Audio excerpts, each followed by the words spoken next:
poppin', y'all? It is your boy Gardi3, and welcome to Coffee and Sports, the morning show. Of course, like every morning, he is the constant on Coffee and Sports, the morning show. He is Mo Better. How you doing, Mo? Hey, good morning, Brett. Good morning, chat. Let's get into it. No, absolutely. Well, I will say, figure we start off talking about the NFL. We had a great weekend of football. I think we should, let's start out with some of the games from last night. We had a fun game between the Buccaneers. Say the Buccaneers played last night. It was a great time, and then we had I had a brain fart for a second there. It was Raiders and Chargers. Chargers. Yep, Raiders Chargers. Woo. So. Why don't we start with Raiders Chargers, Mo? That was maybe some of the worst quarterbacking that you'll see in a minute. Geno Smith was not very good. No, Gino was not. Say on the flip side, the Chargers, they look very good. So let's say I'm curious, what are some of your takeaways from that game last night, Mo? My number one takeaway is that as much as Pete Carroll loves Geno Smith, and I know he likes to take credit for how well Geno played for him in Seattle, at some point Pete Carroll's going to come to the realization. He probably already knew this. Maybe he's trying to delay the possibility, but look, Geno's not the future. You're still looking for your franchise quarterback. And I think most of us knew that Geno is probably a bridge quarterback. But if he's going to continue to play at these levels, you're gonna have to go to QB2. You're gonna have to move on. The Raiders' offense is terrible. Not just in the passing game, their running game is non-existent. A rookie that a lot of people, including myself, thought would have a really good rookie season, would have a legitimate chance to be rookie of the year. Genty has not played well at all. Now, to his credit, it's not his fault that every time he's handed the football, he's contacted most of the time in his own backfield. But even when he's gone through the holes, when they have blocked well, he looks really tentative. He is not running with the confidence or the authority that he did in college. So I just think it's early. Could the Raiders turn this around? Absolutely. I don't think their offense can play any worse. Some of that credit has to go to a really fast, really swarming Chargers defense. And look, that is a Jim Harbaugh staple, right? Physical, hard-nosed, swarming defense. Jim Harbaugh, as an offense, would love to run first, but their running game is no better than the Raiders' run game right now. Everything right now is predicated on what Justin Herbert and the passing game does. So look, good game, good win by the Chargers. Look, we said before the season we didn't think there were any pushovers in the AFC West. I didn't think the Raiders' defense were awful. I just thought their offense didn't set them up for success. So I still think when it's all said and done, the Raiders are going to be a tough out going forward, especially in the division. But it was a good win by the Chargers. It felt like the Raiders just got away from the run way too quickly. When it came to Genty, I found it alarming that Jacoby Myers had more targets than Genty had carries. And to me, that is wild. Look, I get it. The game got to 20-6 at one point and 20-9. But I still feel like that's a team that got away from the run a little too quickly. Like, when you're down 2 possessions, you can still run. But they decided to do a lot of play action without the threat of the run, and it just went so disastrously. And I guess the Raiders can take some solace in the fact that Geno Smith is not going to play a worse game than he did last night. So we hope. Yeah, no, absolutely. And then of course the game before that, Texans Buccaneers. And Mo, I don't know how to put it. The Texans just look so unimpressive. CJ Stroud is absolutely just getting killed on every drop back. That defense had they're pretty much just running on just hopes and prayers, it feels like. It's very similar to the Raiders situation. Although I think the Texans defense is much better. I think the defense has played fine. The Texans defense should be angry at their offense. Look, that offensive line is so bad that every time Stroud drops back, he's under duress. They're all over him. And I fear for his health because they're that bad. And I don't know how you fix that. I know they want to establish the run with Nick Chubb, but they don't really run block that well to do that. So I really look at that offensive line and I know they rebuilt it and tried to get a better unit. But right now it is not clicking. And I don't care what kind of talent you have on the outside, what kind of talent you have in the backfield. If your offensive line is a below average offensive line, you're going to have a below average offense. Yeah, and no, that's absolutely say I'll give Baker Mayfield all the credit in the world. It just seems like anytime the Buccaneers need him to come up clutch, he absolutely delivers. And the Texans are so weird in the sense that, you feel like they should be good because they do have CJ Stroud. Nico Collins is a great talent. They have some talent in the running back room. But when everybody's getting contacted 3 yards behind the line of scrimmage, then you're just like, oh, I guess it doesn't really matter how good the talent is. Now, to be fair, they did put themselves in a position to win the game. Late in the game, Nick Chubb breaks free. It was one of the few times a running back actually had a lane to run through, and Nick Chubb showed a little bit of that old burst and got into the end zone. And you're thinking the Texans might pull this out. To your point, what does Baker do? Doesn't flinch, comes back down, makes a big scramble on a third down, then dumps it down to Bucky Irvin and watch Bucky Irvin.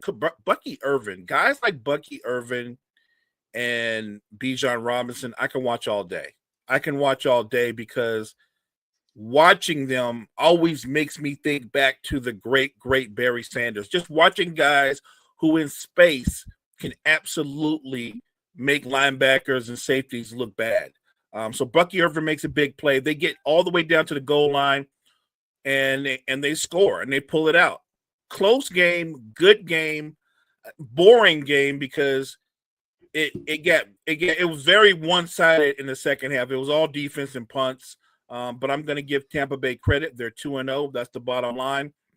And I'm looking at the Texans, and they're off to a really slow start.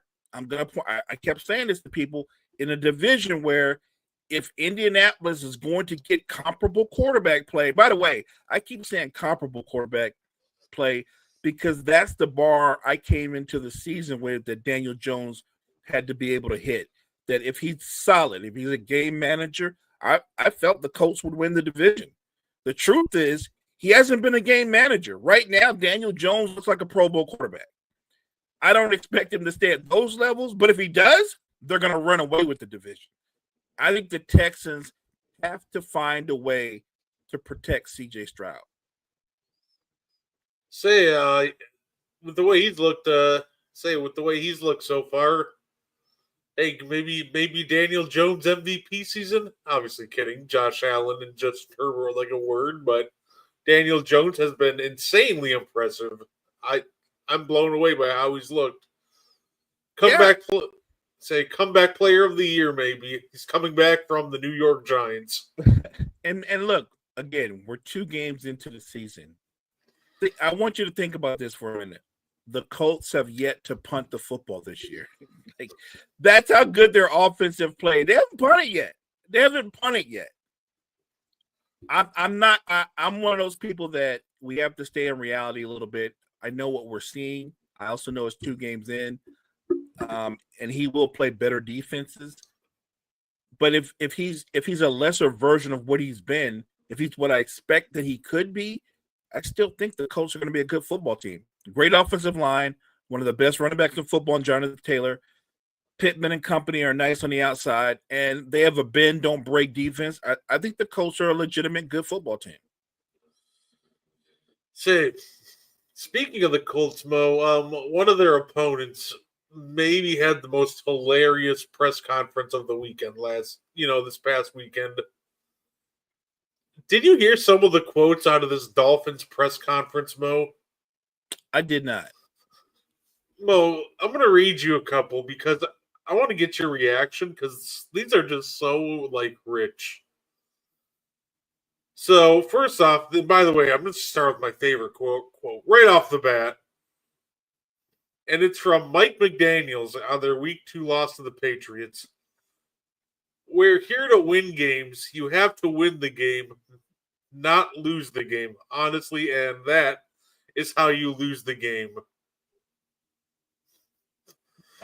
I don't even know what that is. What is that?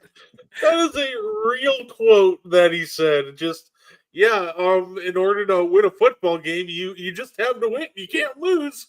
You just have to win, and we didn't win. That's like, what? How? How is that a real quote? Like, what even is happening in Miami at this point? Yeah, after that quote, that's when somebody that's in charge of the team PR comes out and taps him on the shoulder and go, You're done. You're done. I say, and then there's hey, what's going on, Gene and Jory? Thanks What's for up, tuning Gene? in. Jory. Good morning. Good morning, Jory. Say, and then Tua straight up says having some talks with Rika and whatnot, and if I throw it deep, just don't think that I'm going to throw it 80 yards as you're running. Do your best to track it because you can potentially stop. What? Like, dude just comes out and says, hey, yeah, I don't have the arm to throw it to you, Reek. Just be ready to slow down and track that sucker because I'm just going to float it. Like, look, how are these real quotes? Like, what? Excuse me? The quotes are kind of insane, but I do want to give Tua credit. I thought Tua actually played pretty well most of the game. And look, he's never had the big arm where he's going to throw it 60 yards in the air. Most of what Miami does is they hit Tyreek Hill or Waddle on crossers, and then they just run away from people. Say, talking to it, not for the best. Evil Einstein is terrible at coaching. Yeah, say they managed to take two they took a Colts offense that had the potential to be solid if Daniel Jones, played well, and a very uninspiring New England offense, and just made them both look like the 07 Patriots. So overall, that just seems like a team in disarray, and Mike McDaniels is talking like a guy who he knows is, he knows he's getting his walking papers at some point. And if I'm Miami, how long do you even wait to do that? Like, it's clear he's not the future. Wouldn't it be smart to maybe just rip off the Band-Aid and just do it now, or do you maybe wait till week 3 or 4 and be like, yeah, you know what, you're done? I guess the question that I'm wondering is, has he lost the locker room? Do you know what I mean? Like, because you always talk about the culture. What is Miami's culture? Who are their leaders? And I'm with you. I thought they were in disarray before the season. I thought this was, and I still do think this is a make or break year, not just for Mike McDaniels, but for Tua's future. Not as a quarterback, but I think as Miami's starting quarterback, because obviously they have a lot of money invested in him. But that doesn't mean you can't sit on the pine or be inactive as Sean Watson. You still get paid. I just think Miami needs a full restart. No, I completely agree. And when you have to have a players only meeting after week 1, Right, I feel like that's a good sense of where the culture is. It's just non-existent at this point. So I think you're at a point where it's just like, yep, burn it to the ground and bring in a new coaching staff. You're not going to be able to just get rid of Tua next year because there's just too much money involved. Right. But if you get a top 10 pick, you draft your quarterback of the future out of next year's draft, set him behind Tua for a year, maybe he can pick up some things, and 2027, maybe your best chance at a fresh start. But it's clear this iteration of the Dolphins is just over. And look, at some point in the season, maybe sooner than later, if they continue to struggle and lose, while you may still be looking for your next franchise quarterback, it's not going to hurt you to go ahead and let the kid from Texas play Quinn Ewers, right? Put him in there with the number one offense, and see what he can do with the starters.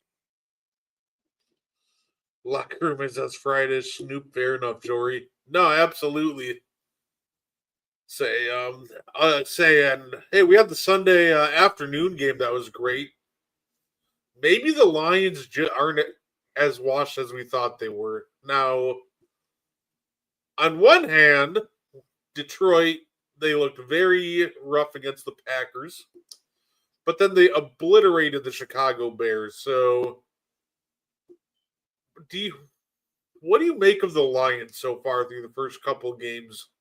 Do you still think they're that high-end team, or do you think maybe they're going to be a team that struggles against other good teams since they're missing a lot in the interior still? I think you just answered it. I think they're going to be a team that struggles versus other good teams. The Bears aren't a good team. What we've learned from Chicago is the Bears defense is worse than their offense, and their offense isn't very good, but their defense is much, much worse. I look, Detroit still has all that talent in the world. Jamison Williams, Amon-Ra St. Brown, Jahmyr Gibbs, like they have all the talent in the world, but they went through that Bears defense like it was butter. Their offense isn't that good in terms of the offensive line, but it looked like one of the better offensive lines in football against the Bears defense. Like they ran for over 180 yards, had 200-yard receivers. Goff threw for 4 billion yards and had 5 touchdowns. Like the Bears defense is that bad. And I know someone made the case to me, the defense is on the field a lot because the offense is going 3 and out. That's true. The offense isn't very good, but there's no reason to get physically dominated every time Detroit has the football. That's not about the offense. That's about the defense. You can say the talent or the defensive coordinator, the scheme. You can say all of it. They got completely dominated. As far as the offense go, I'm always fair in this sense. It's year 2. What you want to see from Caleb Williams is improvement. You want to see him to continue to develop. The problem with that is you want to see all those things. You also want to see the Bears win football games, right? If the Bears end up being the team I think they're going to be, let's say they win 7 games. In this NFL, the way we are, Brett, and I'm not being crazy, with the way we are now with quarterbacks, young quarterbacks, we give them 2, maybe 3 years, and then we go looking for the next guy. Am I right? That's what we do. I think Caleb Williams has to show improvement off of last season. And I always thought, even in his rookie year, I thought the easiest bar that he could cross, that he could get to, would be to be the Bears' first 4,000-yard passer, especially because of where we are in football. It's almost hard not to throw for 4,000 yards in today's NFL, even if you're a guy that dinks and dunks. And I'm not sure he's going to even cross that mark again this year. And we're not going to turn around and say Ben Johnson doesn't know how to coach. We're not going to say he doesn't know how to scheme for quarterbacks and set them up for success. You can tell me that Ben Johnson's system is complicated, but that's his system. And if this kid can't pick it up, he's not Ben Johnson's guy. Am I right? And what happens when a new coach comes in? He gives the incumbent quarterback a shot to pick it up, and then it doesn't go well. Well, the coach is not going to sit there and set himself up for failure. At some point, Ben Johnson's going to say, I got to go get my guy. I didn't draft this kid. He was here when I got here. I don't know how good Caleb Williams will be. I do know he's not going to be the transcendent player that people make him out to be. He wasn't that in college. He wasn't. He's no more transcendent than Arch Manning is transcendent. The only difference is he's not buffered by a big time last name. I think at best he can be pretty good. But there's a lot of guys that came out with his skill sets that couldn't play. And I just think he's going to be another name on that list. I'll give the Bears offense some credit. See, here's the thing with the Bears offense is them scoring like 21 and 24 points in these first two games. That would have won them like 10 games last year. Like their offense was anemic last year. So like even the growing pains version of this Bears offense is still already like a lot better than what they were last year under Eberflus. So no, I'd say Ben Johnson is absolutely coaching up this offense to be a lot better than it was last year by far. Now they just got to figure out this defense because, yeah, 24 points should be enough to get you a win in the NFL. The problem is you give them 27, 21.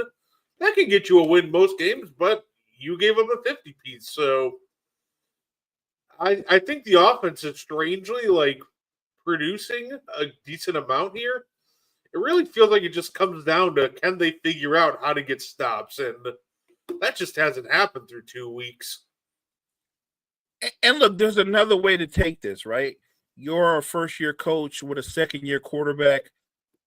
He could improve and your team record not be that great, right? That could happen. You could see him take steps in his own individual game and the team still not be that good around him. That could happen. I'm just leaning towards I don't know what he is. I know what he isn't, but I don't know what he is. And I'm sure this isn't like it's not like he's going to get benched, but I do think this season is a make or break season for him because Ben Johnson's not going to come back. If they struggle, if he struggles the entire season, Ben Johnson's going to look for his guy. You know what I'm still amazed about with Chicago? How did Ryan Poles get an extension? Because I'm like, Ryan Poles is in the running for worst GM in football. He might get bailed out by, Chris Greer down in Miami, but to me, it's bizarre. Like, the fact that he somehow got an extension, like, I saw this interesting, like, footnote on him yesterday, and mind you, already knew he was a bad GM, but he's drafted a total of 34 players now as the GM. 26 have played one or more seasons. None have made a Pro Bowl. He's 3-17 against the division, and this is him when he in his press conference goes, "Yeah, we're going to win the North and never give it back." It's just was so bizarre because I was just thought he was going to be like a one and done GM where his contract was going to expire and they'll be like, "Yeah, we're looking elsewhere." Because even before seeing that, you saw the results on the field and they progressively somehow get worse every year. But no, they're like, "Yeah, we're extending this guy." To me, it's just mind-boggling. I'm not sure what they saw in Ryan Poles to go, he's the guy. But to me, that feels like, honestly, the biggest mistake that they could have made because he hasn't proven that he can even draft a Pro Bowl caliber player. Do we know how easy it is to get into the Pro Bowl nowadays? Like, you could, like, show up to work one day and be like, "Yep, you're a Pro Bowler," because 27 other guys don't want to be a Pro Bowler. So now you're in. Congratulations. And he couldn't even do that. Maybe that's what they do in Chicago. They just extend underachievers because look, the Bulls extended Billy Donovan. He didn't do anything to earn that. That might just be a Chicago thing. They reward mediocrity. And like I said, I'm not killing the kid. I acknowledge he has talent. Let's see what Ben Johnson can do with him. But I know that this isn't the same football from 15, 20 years ago. Rookie quarterbacks, they give them 2-3 years and then they spit them out and they move on. Yeah, no, fair enough. Of course, we had an unfortunate injury on Sunday. Joe Burrow's going to be out, maybe up to 3 months. So with the Bengals season being over, I guess it's not technically over, but it feels like it's over. I I feel so bad for Joe Burrow because it almost feels like he's on that very like Andrew Luck career trajectory I where hear it. I just don't know how many more hits this guy can take. What I get it. You invested a lot in your wide receivers, but also this is why I kind of wanted them to let T Walk invest more along in the trenches, offensive and defensive line. It's just unfortunate that they just can't keep him upright. And the funny part is they tried investing in the offensive line a couple years ago. So I just don't know what it is. Is it coaching? Like, is their offensive line coaches that bad? Obviously the players aren't great, but I feel like a lot of that can be, chalked up to coaching.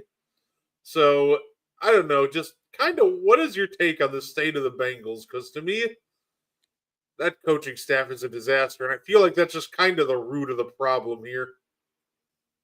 You could say the root of the problem is at the top of the organization, from ownership to I don't think their GM is any better than the Bears GM, right? Like you're right. It's about roster construction. You're trying to build around your franchise quarterback. Rule one, protect your franchise quarterback. I like T. Higgins, and I get why you would want to keep him, but they didn't have that luxury. I would have moved on from T if I could build up my offensive line better. I can go out and get another guy to play alongside Jamar Chase. He might not be as good as T. Higgins, but if my O line is better, if my quarterback is well protected, we're going to be fine. Joe Burrow's that good a quarterback. He's one of those few quarterbacks that actually throws guys open. I just think it's a chemistry thing, right? It's a karma thing. Cincinnati's one of the worst, if not the worst, ran franchise in football, and it shows top to bottom. And I hate it for Joe Burrow because I'm a huge fan, and I think you, Gene, and others that have said he's on that Andrew Luck trajectory. I think that's accurate. I hate that that's accurate, but I think that's accurate. The next time Joe Burrow's healthy, we're going to be wondering how long he'll remain healthy, right? Till the next injury. And at some point, I think Joe Burrow, like Andrew Luck, is going to think about his long-term health. And unfortunately, he's going to walk away from football. Yeah, no, watching that line block is just horrid because they have perfected the art of the lookout block where they, what's good, Gene? And if anybody doesn't know what the good old lookout block is, it's where you just look back at the quarterback and yell, look out! Right. I can't say enough bad things about Zach Taylor either because I don't know what he does still. They won without Joe Burrow, ironically, with Jake Browning, and they barely beat the Browns. But all I'm going to say is this. That Bengals coaching staff is going to need an overhaul. I just want to see him with a different coach and that coaching staff in general. Yeah, and they won with Jake Browning. But are they going to go on a 7-game win streak with Jake Browning? Probably not. I'm not saying their season is over because you got to play the games, but it doesn't look good for Bengals fans, and it looks like another lost year. And let's be honest, by the time Joe Burrow comes back, are you really going to turn around and put him out there and risk him getting re-injured again? Like, it's a lost year. I'm not putting him back out there behind that offensive line. He's just going to get hurt again. Yeah, I agree, Gene. Fire them all and free Joe Burrow. Yeah, it feels like it is completely over. Another team that's, in the spotlight now, not for winning games, but for starting 0-2 in their first 3-game losing streak of in his entire career in the regular season here, or Patrick Mahomes and the Chiefs. They are 0-2, including a loss to the Eagles, which, by the way, closer game than I thought it would be. But that looks like another team that's they're just not doing all the little things that we're used to seeing, right? They're not closing out these close games. They're dropping passes. Patrick Mahomes is missing throws deep. Like, this is a Chiefs team that looks all out of sorts to start the season. No doubt in my mind that they'll bounce back, but what do you think has been the issue with Kansas City so far these first 2 weeks? So let's talk about the plus side. The plus side, their defense is one of the best defenses in football, and Spags is one of the best at what he does as a D coordinator. Their defense is terrific. Their defense has carried them the last 3 years. Their offense has gotten progressively worse year after year after year. And don't forget, look, Worthy's out, Rashee Wright's out. The offense will be better once those two come back, but their offensive line isn't much better than Joe Burrow's offensive line. The only difference is Mahomes is much more mobile. The offense so far is he drops back to pass and then he takes off and runs. I didn't expect much from their offense coming into this year. I certainly didn't expect much with those two receivers out. We'll see what the offense looks like when they get back. I still don't think it's going to be like a top offense or a top 10 offense. I still think they're going to have some offensive struggles. But they were in that football game. It's a close football game. The Kelce drop was huge, right? That's something he doesn't normally do. But if he doesn't drop that, they're right there. And that's credit to how good that defense is. Their offense is so anemic that when they have an opportunity to get an explosive play, you got to hit them on explosive plays. Patrick Mahomes missed on a couple of really wide open opportunities, but his pass to Kelce was on the money. Kelce did something that Kelce's not known for doing. He dropped it, and it turned into a turnover. So, look, they're 0-2. I still think they're a good football team. I just don't think they're the beast of the AFC anymore. That's all. And when it's all said and done, do I think the Chiefs will be in the playoffs? I do. But I think the time where they ran the AFC, I think that's over. No, absolutely. And it feels like, too, that when I'm watching, like, Travis Kelce's frustrating me. Like, I don't need to watch you drop a pass and get picked off, and instead of trying to chase down the guy who's intercepting the ball, you turn around and throw your hands up to the refs like, he held me or a pass interference. Like, no, he didn't. You just flat out dropped the ball. Like, I get it. It was tipped at the line. It changed the trajectory a little bit, but it still hit you right in the breadbasket. When you're in the conversation of greatest tight end ever, like, that's a catch that you have to make. So it's one of those things where just the vibes and the body language in general from Kelce just does not seem to be that good right now. And to be fair to him, when people say, well, Travis Kelce looks old and slow, for his position, for playing in the NFL, for playing at the level that he's played at most of his career, he is old and slow. That he is. But that doesn't mean that he still can't be a complimentary player. I just don't think the days of him just being dominant and just winning one-on-ones is there anymore. And their offense is going to continue to struggle. But as long as Spags is there with that defense, they're going to be in almost every game. But like Kyle said, they just have a really small margin for error on offense. No, fair enough. What's good, Cottrell? we also had a couple other like Sunday afternoon games in that same time slot that just had fantastic endings. Of course, Cowboys and Giants was just an unexpected barn burner. Say, what's up, Sergeant? I that game was so much fun to watch. That was the game I wasn't expecting to be as good as it was. 40-37. And for a second I thought they were gonna tie it before Russ threw that pick, but yeah, both offenses were great until overtime, and then neither of them could score. I agree. Fun game. Almost like a video game watching all the explosive plays throughout the game. And Russ threw a god awful pick in overtime. It was, and I know what he was trying to do, but that's a good example of doing too much. He was trying to make a play and it wasn't there. It was a terrible play. But like I said yesterday, they should have won that game in regulation.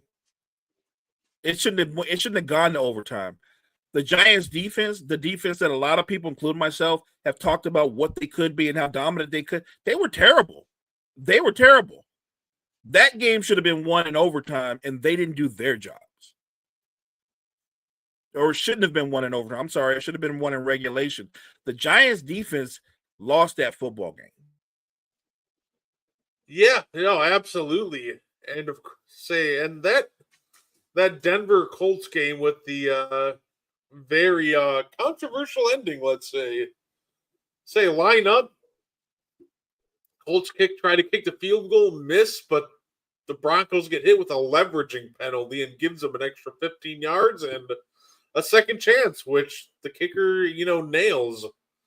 So I thought that was just an interesting back and forth, and of course, it just has to have the craziest ending possible. So I was here for that. That was interesting. It was a crazy ending. Man, you don't see that leveraging call very often. That's a tough way to lose a football game. I'll just say that that's a tough way to lose a football game. It felt like that ending was just, it was kind of both on the coaches, right? On one hand, when we're talking about the Colts kicker, Schrader, he's kicking a 61-yard field goal. He never shown he has the leg for that. So if I'm the Broncos special team coach, I'm like, look, don't get too crazy. Don't commit a stupid penalty. Just, maybe fake throw some pressure on him. I don't think he has the leg for it, which he clearly didn't. That was way off. So on the flip side, it feels like the Colts in that situation just, I get it.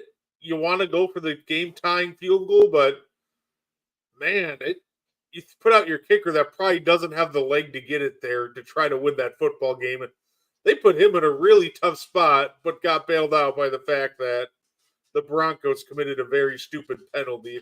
So I think you nailed it. It's on both the coaches. If you're the Broncos, he didn't have that leg. I don't even think you have to do fake pressure. We could have just all stood up straight. Let him kick it. He with us. He ain't got that kind of leg. That was dumb. They were trying to be extra. They treated him like what's the kid for the Cowboys? He ain't got that kind of leg. Like that kid got that kind of leg. All right? He got that kind of leg. Come on. You could have just stood up, let him kick it, no pressure at all, and he would have come nowhere near making that. I didn't like the call, but the Broncos, they didn't help themselves. No, absolutely. I'm looking forward to seeing next week's slate of games. This week's was a ton of fun, and ironically, one of the better games maybe of this weekend too was the great Mac Jones versus Spencer Rattler showdown of 2025.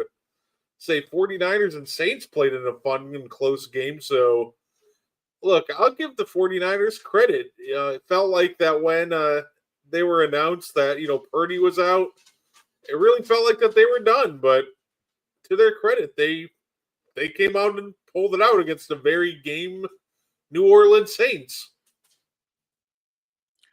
So the problem I have with this game as a Niners fan, how do I say this without seeming harsh? It's one game, but when I was on with the NFL Genius last week, we talked about this, and I felt the same way. The Niners offense would be solid. It would be fine because Mac Jones, I'm talking about in terms of his physical abilities, his attributes, similar to Purdy, comfortable in the system. Shanahan loved Mac Jones from the jump. And sure enough, Mac Jones fit the system like a glove. He did mine, and by the way, he fit the system without the glove, without the weapons that Purdy's used to having. And as I'm watching this game play out, all things going on in my head is, and I love Brock. I do. I'm a Brock Purdy fan. When you overachieve and you do what he's done, that's amazing. And he can get his flowers every day of his week. I can't give Brock Purdy $50 million. And watching Mac Jones do what he did, that's why you don't give Brock Purdy $50 million. No, and that's fair enough. That's fair enough. And that's kind of what I was thinking watching that game. I was like, wow, well, Mac Jones looks pretty good. I wonder if he strings together a solid, couple weeks here and Purdy maybe comes back and struggles a bit. Do they have some quick buyer's remorse? But see, that's the thing. You gave Brock $50 million. And I'm not saying Mac Jones is better than Brock Purdy, but I would say that in terms of physical attributes and what they do, they're pretty much the same guy. And I'm not going to harp on this. I'm not. There's not going to be a quarterback controversy because you gave Brock Purdy $50 million. There is no controversy. Mac Jones could play like the MVP of the NFL. When Purdy comes back, he's going to the bench. I'd say no, absolutely. No, that's fair enough. I'm looking forward to. Look, I know I'm excited for my team next week. Hopefully, it should be an easy win for us. We drew Cleveland, so that in all reality shouldn't be too challenging. Packers, Browns.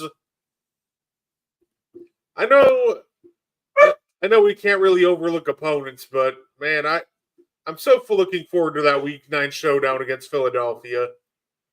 That's going to be so much fun, but I think next week, the thing with the Green Bay is they got to be careful because this is when we start getting dangerous in the NFL, right?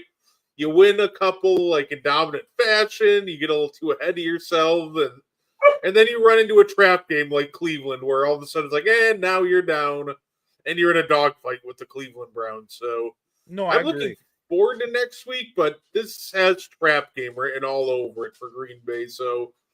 Not going to lie, I'm a little nervous that something unexpected is going to happen. I think Cleveland has a good defense. I really do. But because their offense is so inept, I think Green Bay, even if you guys don't play your A game, I think Green Bay will find a way to win that football game because I just don't think Cleveland has anything going on the offensive side of the football. But I get why you would feel that way. Look, it'll be week 3, and for all the teams that look like world beaters the first 2 weeks, there's always at some point a leveling off. But even if you guys level off and struggle and not play your best, I think I thought your team was one of the most well-balanced teams before you added Micah Parsons. I think you guys are going to be fine. If you find yourself in a dogfight against a physical, because the Browns are a physical defensive team, take solace in knowing that Joe Flacco is going to throw you a couple of picks. You're going to be fine. Oh, fair enough. We're hoping that Micah Parsons will be ramping up to just playing pretty much every snap soon. It's pretty much, I think it's looking either ironically, week 4, or after the bye week. But of course, I think he's going to push really hard to play every snap of week 4, which is, of course, against the Dallas Cowboys. So That will be a fun reunion game. And I want to find out about that game too. I want that's going to be interesting to see Packers Cowboys, obviously because of the dynamics of the trade. But is that Cowboys offense really that explosive, or the Giants defense just that bad? Because I think the Cowboys potentially could be really good when you look at what they have on the outside and what Dak could be. But I think as a whole, I don't think their offense is that explosive. I just think the Giants' defense was vastly overrated. Yeah, no, that's fair enough. And then of course, Mo, switching over to WWE. We got the big announcement, by the way. WWE is hyping up a big announcement for Friday. And the announcement is really simple. WrestleMania 43 is going to Saudi Arabia in 2027. Mo, what are your thoughts on WrestleMania to Saudi? I won't be making that plane trip. And by the way, spoiler alert, millions of other wrestling fans ain't making that plane trip. I think that's where I start at. WrestleMania for wrestling fans, especially in this country, is like the Super Bowl of wrestling, right? And what you loved about it is you had access to it because it was somewhere in this country. And I think by moving it to Saudi, you just alienated a huge portion of your fan base. But here's the thing that I said this yesterday. I said it to Will. If it comes down to money in a bidding war, if it comes down to money, then WrestleMania will be in Saudi the next 3 or 4 years. They will always have more money. They will always have more money. And from what I'm hearing about TKO is going to always follow the money. So that presents a problem going forward. And I understand you want to. They're saying they want to appeal to an international audience. You already have a huge international following. I just don't like the fact that you took WrestleMania away from all the wrestling fans in this country and made it less accessible for them. And I think that's disappointing. And I think that in a lot of ways, you've alienated a portion of your fan base. And I would say be really, really careful, because one of the things that AEW does really well is they make themselves very accessible to the fans. Be very careful. It feels like that if they were going to do it overseas, WrestleMania at Wembley Stadium was like right there for them. And going to, the UK is a lot more accessible, and I think people just feel more comfortable going there than Saudi Arabia, which, has problems in its own right. So it's one of those things where I'm concerned also about the card, because they already started throwing out, reports like, well, they're going to reach out to, a lot of the older guys about wrestling. And I promise you, I read that and I'm like, oh boy. And it's exactly who you thought. It's like, oh, they're going to reach out to The Undertaker, to The Rock, to Stone Cold, to Shawn Michaels. I'm like, so we're just running WrestleMania 1998 back. Right. Got it. Except The Undertaker's more machine than man at this point, with as many surgeries as he had. Shawn Michaels is getting double knee replacement surgery next month. The Rock is, The Rock could probably still pull it off, but Stone Cold, he's, beat up at this point too. I just hope, right? Because I respect these guys too much that I don't want to see them go out there and embarrass themselves.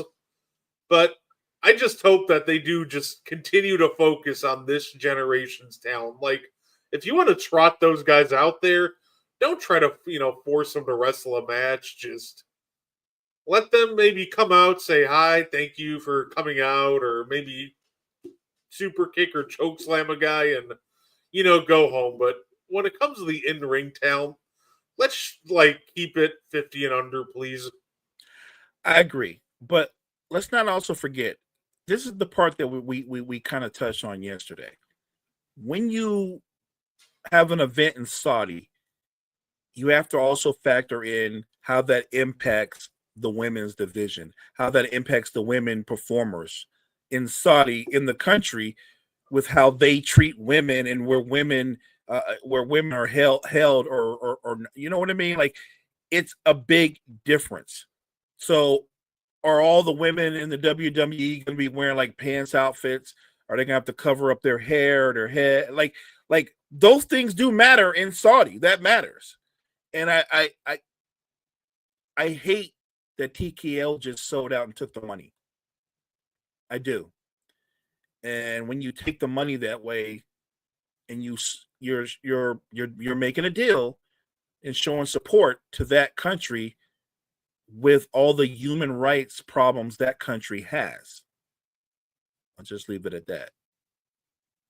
Yeah, the women will be kind of forced to wear those like long like bodysuits that they have to every time they go to Saudi. I can't imagine that's comfortable for them. Like, I just can't imagine how hot it gets in those things. And especially like next year, they're gonna have to do a whole like Royal Rumble in those things because that's gonna be in Saudi. So yeah, I'm not a fan. I'm not a fan of it, and because I know, I think I'd love to see the women main event WrestleMania next year. But yeah, I just hope that I hope they get the spotlight they deserve when they go to Saudi Arabia.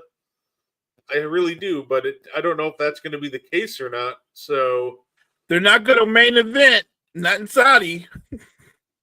No, and knowing because when you go over there, they're going to want their legends too. So I just hope their TV time isn't cut because we need a 20-minute Rock promo. So look, if the legends go over there, I think you made a great point. Go over there, be legends. I don't know, show up for some events, sign some autographs, take some pictures, do some interviews. Don't perform in the ring. No, absolutely. So I know I'm excited for. I definitely agree with the point you made earlier too. I think TKO following the money and you know WWE is seemingly getting more expensive by the week, and I think they definitely got to be careful because AEW is keeping their ticket prices nice and cheap for everybody. You got a lot of fun indie events that have their tickets nice and cheap. So I think TKO does have to be careful because a lot of these fans, I think, if they continue to get more expensive and if they can't continue to deliver the high quality TV, that they might start looking elsewhere. Let's be real. When it comes to WWE, I saw a lot of people like when AJ returned, they're like, "That's it. Triple H has got Booker of the Year locked up," and I'm like, "No." Triple H just pulled a Chris Paul and hit a huge lead to cut the lead down to 42. Because the booking itself on the actual shows outside of these big returns have been uninspiring for a lot of the years. So between a lot of this, the John Cena heel run just not being able to be booked halfway correctly, and just a lot of things just outside of that, Goldberg, Gunther hardly had a build. Like, it just feels like that if they continue down this track where they take the money, but don't necessarily give you the product that, you want for the money, then, I could see people start to tune out from them. And I hope it's not the case. There's a lot of great talent there, but man. They're doing everything you said they shouldn't do. We talked about this last week. We said, you know what? We get that Raw is the television show, but you still have to put out entertaining matches. You still have to do some compelling storytelling. What we say, you guys can't keep running out these different iterations of the Vision being the main event for every Monday Night Raw, right? You can't keep doing that. And they keep doing that. They did it again last night. They did it again. It's just nonstop. You got way more talent on that roster, and you keep doing the same thing. Oh, it's weird, but I feel like the Vision has already gotten stale. I'm sick of Bronson Reed and Bronson Breaker. You see them every week. They're on every. They're basically the main event of Raw by default. Yeah, and that's like that's just the Triple H way of booking, right? He finds a stable, falls in love with said stable, boom, they're the main event. Like, obviously, he took over close to WrestleMania 40. Then we just had the Bloodline main eventing SmackDown every week and the Judgment Day on Raw. After WrestleMania 40, it's still the Bloodline every week. It's still the Judgment Day on Raw. And just when we think the factions, like, maybe are coming to an end a little bit, or that their time, with their stranglehold on the main event scene's done, here comes the Vision now, who are opening and closing Raw. I love a good faction, but I think, they just got to understand that we don't need to see said faction 27 times in one show. It's at some point, it's the lore of diminishing returns, and I like all the talent in the Vision, but that being said, you're just going to wear everybody out to them. Right. And a lot of people are just going to start turning on them. Throw me a curveball. That's all I'm saying. Like, throw me a curveball. For let's say, for whatever reason, Bronson Reed bumps into Dirty Dom. Dirty Dom starts talking trash, and Finn Balor comes and have that faction go up against. Throw me that will be entertaining. I just need to see something different. It's okay for factions to battle other factions. That would be better than what they're doing right now. One of my favorite rivalries, growing up, was a faction warfare of the Shield and the Wyatt family because of how unexpected and great that was. No, yeah, I completely agree. I almost feel like that. I feel like while the Vision's always going to be like the higher tier, like main event level stable, it almost feels like maybe the most entertaining stable right now in WWE just might be the Wyatt Six. It feels like, they got the tag champs, they're unpredictable, and they're not overexposed. Like, they show up once a show, maybe you catch them creeping in some of these backstage segments, but it feels like they're, like, on the show perfectly. And their appearances feel like genuine surprises outside of their regularly scheduled matches. So, I don't know. I feel like WWE should almost, like, look at what they're doing with the Wyatts, kind of take that less is more approach with the Vision. Like, you don't have to, like, take them, completely, like, all their segments away, but they just don't need to open the show, close the show, have segments right in the middle. Like, right.